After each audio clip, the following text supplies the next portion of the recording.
మత విశ్వాసాల ప్రకారం 18 వరకు గ్రంథాలు ఉన్నాయి. అందులో గరుడ పురాణం అత్యంత ప్రధానమైనది.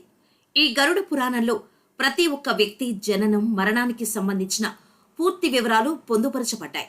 ముఖ్యంగా ఒక మనిషి మరణించాక ఏం జరుగుతుంది, తన పార్థివ దేహాన్ని ఎందుకని ఒంటరిగా ఉంచకూడదనే ఆసక్తికరమైన విషయాలను ఇప్పుడు తెలుసుకుందాం. గరుడ పురాణం ప్రకారం ప్రతి ఒక్కరికి చావు పుట్టుక రెండూ సర్వసాధారణమే. అయితే ఒక వ్యక్తి పుట్టినప్పటి నుంచి తను పెరిగి పెద్దయ్యేంత వరకు, చివరిగా మరణించేంత వరకు తన కర్మలను బట్టి స్వర్గానికి వెళ్లడమా నరకానికి వెళ్లడమా అనేది నిర్ణయించబడుతుంది. హిందూ మత సంప్రదాయాల ప్రకారం ఏ ఇంట్లో అయినా ఒకరు చనిపోతే 5 రోజులకు 3 రోజులకు లేదా 11 రోజులకు పెద్ద కర్మ వంటి నియమాలను పాటిస్తారు. అదేవిధంగా సూర్యాస్తమయం తర్వాత దహన సంస్కారాలు అస్సలు నిర్వహించారు. అందుకే రాత్రి వేళల్లో చనిపోయిన వారి శరీరాన్ని ఇంటి దగ్గరే ఉంచుతారు. అయితే మృతదేహం దగ్గర కనీసం 4-5 ఉంటారు, కానీ ఒంటరిగా మాత్రం వదిలిపెట్టరు. ఎందుకని ఈ ఆచారాలను పాటిస్తారు?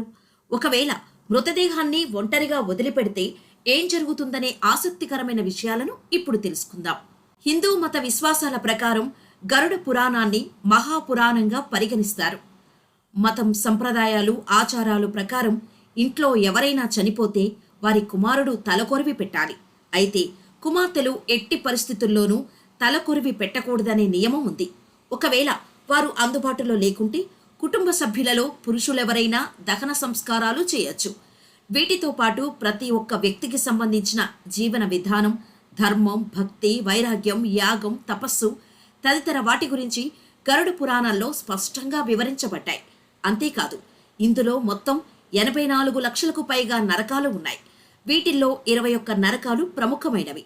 ఎవరైతే భూలోకంలో ఎక్కువ తప్పులు చేస్తారో వారికి నరకలోకంలో అత్యంత కఠినమైన శిక్షలు వేసే అవకాశం ఉంది. గరుడ పురాణం ప్రకారం మృతదేహాన్ని ఒంటరిగా వదిలేస్తే నరమాంస భక్షకులు, ఎర్రచీమలు, జంతువులు చనిపోయిన శరీరానికి హాని తలపెడతాయి. అందుకే మృతదేహానికి దహన సంస్కారాలు పూర్తి చేసేంత వరకు కనీసం 2-3 అక్కడే కూర్చుంటారు. గరుడ పురాణం ప్రకారం మరణించిన వ్యక్తి ఆత్మ మాత్రం దహన సంస్కారాలు పూర్తయ్యే వరకు అక్కడక్కడే తిరుగుతుంది. అంతవరకు తన కుటుంబ సభ్యులతో మంచి అనుబంధం కలిగి ఉంటుంది.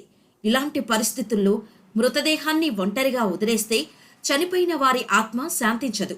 ఈ కారణంగా ఎక్కువ దుఃఖించవద్దు. అనంతరం యమదూతలు భూలోకానికి వస్తారు. ఆత్మను యమలోకానికి తీసుకెళ్తారు. ఆ తర్వాత వారు చేసిన కర్మ ఫలాలను బట్టి స్వర్గానికి వెళ్లాలా నరకానికి వెళ్లాలా అనేది నిర్ణయించబడతాయి. గరుడ పురాణంలో చనిపోయిన తర్వాత మృతదేహాన్ని ఒంటరిగా వదిలేస్తే దాని చుట్టూ తిరిగే దుష్టశక్తులు చనిపోయిన వారి శరీరంలోకి సులభంగా ప్రవేశిస్తాయని పేర్కొనబడింది. దీనివల్ల చనిపోయిన శరీరానికే కాకుండా ఇతర కుటుంబ సభ్యులకు ప్రమాదం పొంచి ఉంటుంది.